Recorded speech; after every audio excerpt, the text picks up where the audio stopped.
Have you ever wondered if heaven is for real?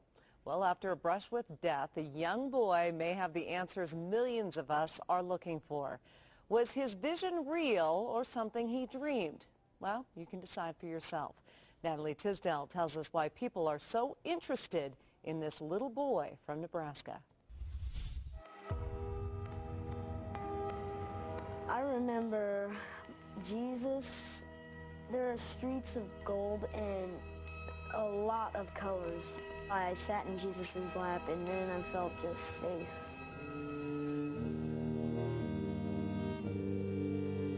It sounded like a story dreamed up by a little boy, but to understand what Colton Burpo said, you have to hear what he did. It all started on a trip to Colorado. Colton complained of a stomach ache, a trip to the doctor, diagnosis, the flu. Back home to Nebraska, another doctor, still no improvement. Colton went downhill fast. As parents, we felt sick. You know, we could have done different. Man, we did this wrong. Turns out for 5 days he suffered misdiagnosed. The then 3-year-old had a ruptured appendix. While in surgery, his parents, Todd and Sonia, prayed in separate rooms. They thought they had lost him. Miraculously, after a difficult recovery, Colton survived. But his story is far from over. There were things Colton did and things he said after the surgery that were out of the ordinary. But until a drive past the hospital 4 months after his surgery, none of it made sense. His dad jokingly asked Colton if he wanted to go back to the hospital. His response? But you know, Dad, and he looks at me in the mirror and I'm looking at him. He says, the angels, they sang to me while I was there. I remember looking in the mirror and he's just dead serious. Colton's story about heaven was about to begin.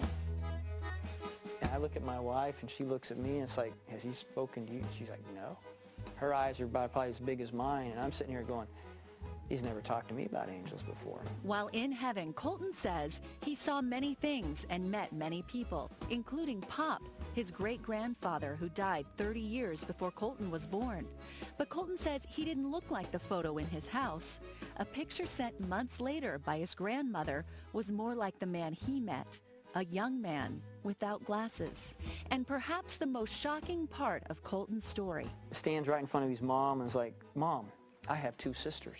But he only has one sister. You had a baby die in your tummy, didn't you, Mom? His parents never told him about the miscarriage. She looked familiar and then she started giving me hugs and telling me that she was glad to have someone from her family up there. Over time, this young man's visions became more real, from his description of Jesus to his talks with God, even a discussion about Armageddon. I actually got a glimpse of it. Now, how does a kid make that up? The Burpo family accepted and embraced their little boy's unbelievable story. Todd Burpo is a pastor here in Imperial, Nebraska, population 1,800. Many people here know about Colton's story. In fact, they've encouraged Todd to write a book about it. He did. Here it is. It's a New York Times bestseller.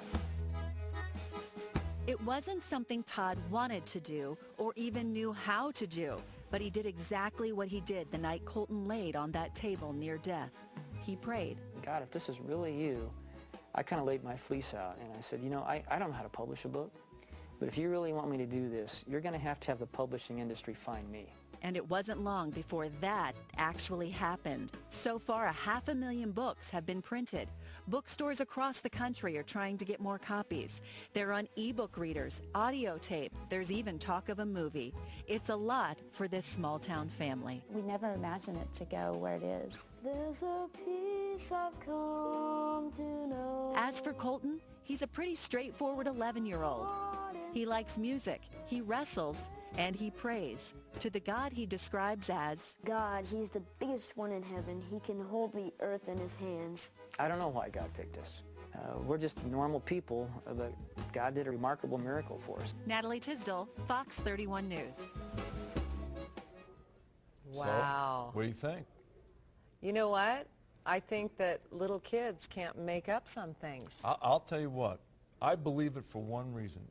This is the latest in a long line of stories I've heard, starting with my own mother, who had a near-death experience. Yeah, absolutely. And said to me when I was a little kid basically the same thing. And I've heard many stories like that.